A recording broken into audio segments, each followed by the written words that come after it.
Honorable members, out of 4 hours, we have already spent 3 hours 14 minutes.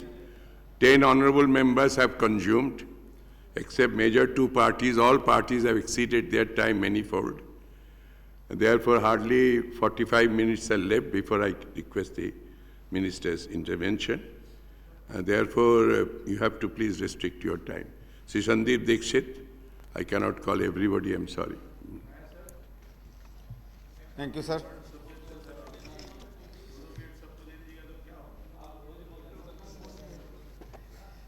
Sir आपका धन्यवाद जो आपने इस महत्वपूर्ण विषय पर They have a time, major parties have still time, and I am only requesting everybody to watch this state of the House, and except one honorable speaker, member, now two I find, not a single honorable member who had spoken earlier is present. These are matters to be taken note of. Yes. Oh, three, yes. I compliment you. I have nothing pauperized. You come here, I can give you a cup of tea. Yes, please. धन्यवाद speaker साहब। मैं जैसा आपने कहा बहुत कम समय लेने की कोशिश करूंगा। No, you have time, but take it, yes. I'm not. Speaker साहब, ये जो आर्थिक मंदी का एक दौर चल रहा है, मैं सवेरे से पहले रूपचंद पाल जी को, उसके बाद अनंत कुमार जी को, तमाम बाकी वक्ताओं को सुन रहा हूं। पूरी तरीके से मुझे ये बात नहीं समझ में आई कि कम से कम हमारे जो वामपंथी मित्र हैं या हमारे जो भारतीय जनता पार्टी के मित्र हैं, उस पूरी समस्या में अंदेशा किस तरफ करना चाहते हैं। गुरुदास जी ने बात बताई कि 1% भी अगर जीडीपी कम हो जाता है तो कोई 3 या 4 करोड़ व्यक्तियों की जो जीवन व्यवस्था है उस पर नकारात्मक असर पड़ता है। मुझे नहीं मालूम है इतना बड़ा नंबर कहाँ से आया और 1% का इतने ज़्यादा लोगों पर असर पड़ता है कि नहीं पड़ता है, मानता हूँ सर। लेकिन इसका ये भी मतलब है कि अगर 4 या 5 साल से यूपीए सरकार 8 या 9% का अगर ग्रोथ की बात कर रही है, जो पहले 5% औसतम 5-5.5% होता था, तो हो सकता है अगर आप 3 का आंकड़ा 4 से लगाएं तो 12-13 करोड़ व्यक्तियों की हर वर्ष एक सकारात्मक उनके जीवन पर असर भी पड़ा होगा, अगर इसी आंकड़े को हम वहाँ भी इस्तेमाल कर लें। मैं इसकी कोई बीच में उसमें नहीं जाना चाहता, लेकिन क्योंकि आपने ये आंकड़ा प्रस्तुत किया और अगर ये बात सही है तो रूपचंद जी ने तो सवेरे बात कही थी कि ग्रोथ पर क्यों बार बार इतना ध्यान दिया जाता है, ग्रोथ को एक हवा बनाकर क्यों बार बार वित्त मंत्री जी उसके बारे में बात करते हैं। ये पूरी वित्तीय प्रणाली केवल ग्रोथ की बात करती है, तो ये तो अपने आप ही विदित हो जाता है कि अगर इतने बड़ी संख्या को एक छोटा सा नंबर भी प्रभावित कर सकता है तो कम से कम जो वित्तीय प्रणाली इस देश की है उसको मुख्य अपने बिंदु में ग्रोथ को तो रखना पड़ेगा। ग्रोथ के बाद उसको क्या सार्वजनिक जीवन में हम बराबरी से बांट पाते हैं कि नहीं, इक्विटी के सवाल या समता के सवाल को हम किस तरह से देख पाते हैं कि नहीं, वो दूसरी बार की बात होती है।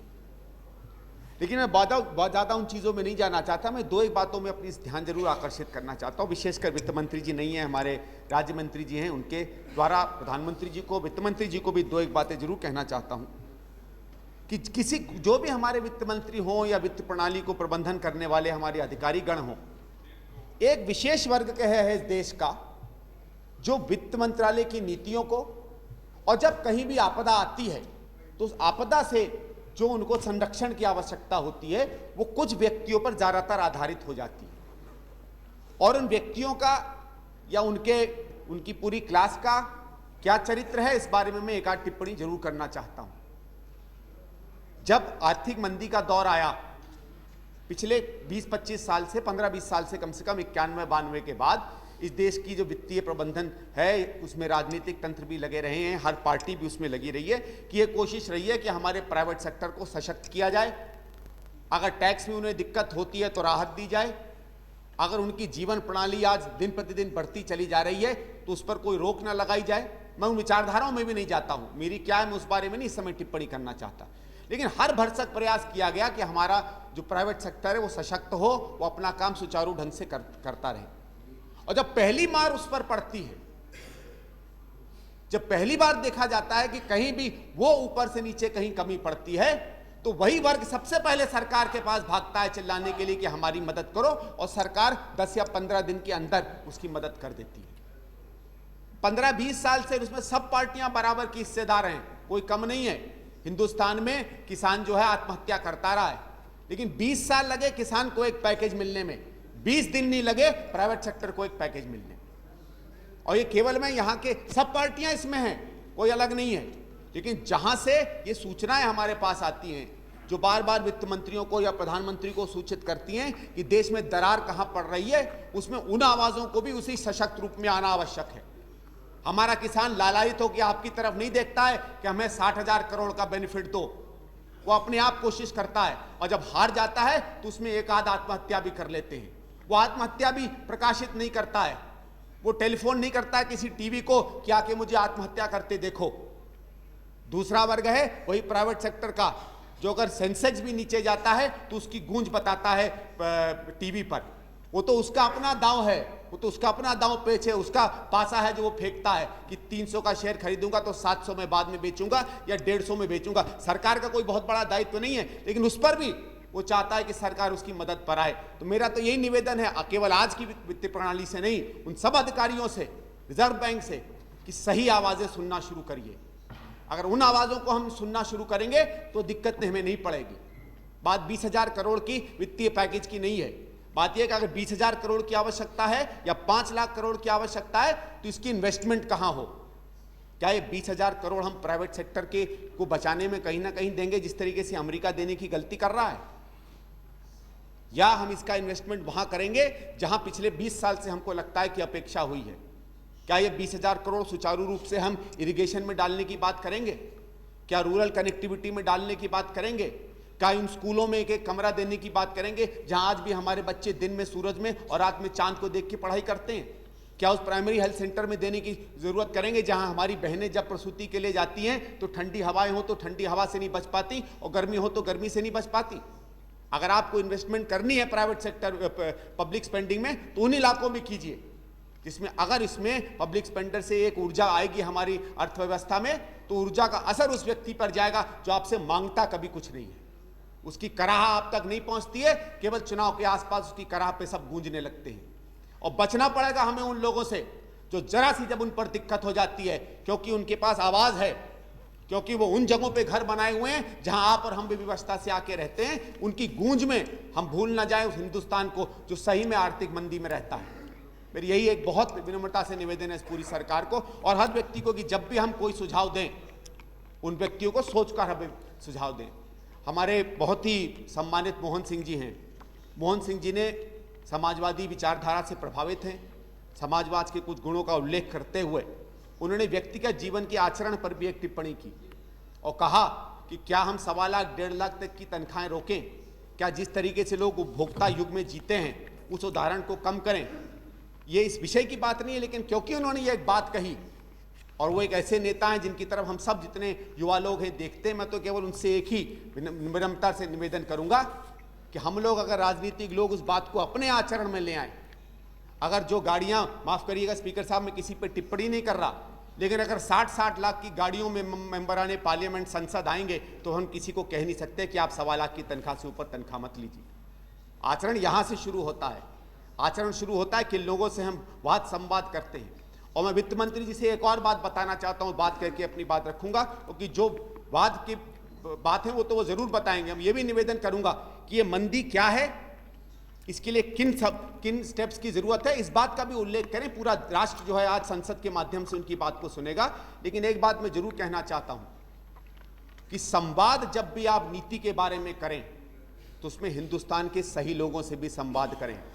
मैंने पिछले 5 साल में किसी वित्त सचिव को या आरबीआई के गवर्नर को, मैं नाम नहीं किसी का लेना चाहता, जब भी देखा है तो सीआईआई की कॉन्फ्रेंस में बात करते देखा है, एसोचैम की कॉन्फ्रेंस में बात करते देखा है, फिक्की के कॉन्फ्रेंस में बात करते देखा। जरूर बात करिए, वो भी मेहनत करते हैं, वो भी देश का 60% जीडीपी देते हैं। उन्होंने भी आज अपने आप को इतना सशक्त कर लिया कि दुनिया की बड़ी बड़ी इंडस्ट्री के सामने वो मुकाबला करते हैं। मैं उन सबको सलाम करता हूं। लेकिन उससे भी मिलिए जो इस देश का 70% व्यक्ति है, उससे भी मिलिए जो अगर मेहनत नहीं करेगा तो मेरे घर में रोटी नहीं परोसी जाएगी। उससे भी मिलिए जो अगर मेहनत नहीं करेगा तो मेरे घर में कपड़े नहीं धुलेंगे, या मैं जो जूता पहनता हूँ जूता नहीं बनेगा, या जिस घर से बिजली आती है वहाँ की सफाई नहीं होगी। उस संवाद को कभी मत तोड़िए, और तभी अविश्वास होता है। तभी विकास करके भी, तभी काम करके भी हम कभी कभी समझते हैं कि जनता के बीच में हमारा संदेश नहीं जा पाता है, क्योंकि संदेश उसी व्यक्ति के साथ जाता है जो जनता है, और जनता वो 70 और 80% व्यक्ति है जो केवल पिंक रंग का या गुलाबी रंग का अखबार नहीं पढ़ता, जो हमेशा आपकी टीवी नहीं देखता क्योंकि उसके पास समय नहीं है टीवी देखने का, जो आपके पिक्चरों हॉल में जाके इश्तहार नहीं देख पाता क्योंकि उसके पास पैसा ही नहीं है उन पिक्चर हॉल में जाने के लिए। उस संवाद को मेंटेन करिए, उस संवाद के द्वारा इस देश को विश्वास में लीजिए, इस देश के असली नागरिक को विश्वास में लीजिए। और मैं ये भी आपसे निवेदन करूंगा कि जब आप उल्लेख करें कि इस मंदी को आप किस तरीके से इस पर हमला करेंगे, तो उन व्यक्तियों को जो आज भले ही इस मंदी से प्रभावित ना हो, लेकिन अंततः सारा प्रभाव अगर वित्तीय गिरावट का किसी पर पड़ता है तो उस व्यक्ति पर पड़ता है, उस पर इस प्रभाव को हम किस तरीके से रोक पाएंगे, इस बात का उल्लेख आप अवश्य करें। पिछले 5 साल इस देश की जो वित्तीय प्रणाली है उसको बहुत सुचारू रूप से इस सरकार ने चलाया है। भले यहाँ विपक्ष के मित्र लोग या हमारे वामपंथी मित्र लोग कुछ भी कहें, आपने एक ऐसा विकास दर दिया है जिससे इस देश प्रगति की राह पर बढ़ा है। अगर हमारी किसी जमाने में 40 या 50% गरीबी होती थी तो आज घटी है। यह नहीं है कोई कि संतोष की बात है कि 30% गरीब हों, लेकिन उस राह पर कुछ कदम बढ़ाए हैं। उसको किस तरीके से हम और तेजी से बढ़ा सकते हैं। और बहुत से वित्तीय विशेषज्ञों ने कहा है कि आर्थिक मंदी का जो ये दौर अंतर्राष्ट्रीय स्तर पर आ रहा है, ये भारत के लिए एक अपॉर्चुनिटी भी है। अगर आज अमेरिका किसी तरह गिर रहा है और यूरोप के देशों पर प्रभाव पड़ रहा है, तो क्योंकि हमारी आर्थिक व्यवस्था सुदृढ़ है, हमारे पास आज भी ऐसी वित्तीय प्रणाली है जो हर आवाज को सुनती है। हमारे पास केवल पूंजीवाद को या केवल समाजवाद को या केवल वामपंथी विचारधाराओं को सुनने वाले, एक रूप में चलने वाले व्यक्ति नहीं है। हर रूप से हम लोग बात लेकर उस बात को समावेश करके अपनी आर्थिक नीति बनाते हैं। तो उस शक्ति को अपने देश की सुझाएं, उसको एक करें, उसको एकत्रित करें। और जिस लक्ष्य के प्रति आज से 60 साल पहले हमने अगर आज़ादी की लड़ाई के अंदर अपने देश पर तिरंगा बुलंद किया था, तो उस लड़ाई पर ले चलने के लिए आज इस देश को सशक्त करें। ये एक मौका है मेरे हिसाब से। ये समय वो नहीं है कि हम किसी भी तरह अपने आप को कमजोर समझें। अंतर्राष्ट्रीय आर्थिक मंदी ने इस देश को आज मौका दिया है, उस मौके के राह पर इस देश को आप अवश्य लेके चलें। यही बातें कहना चाहता था। धन्यवाद। Thank you.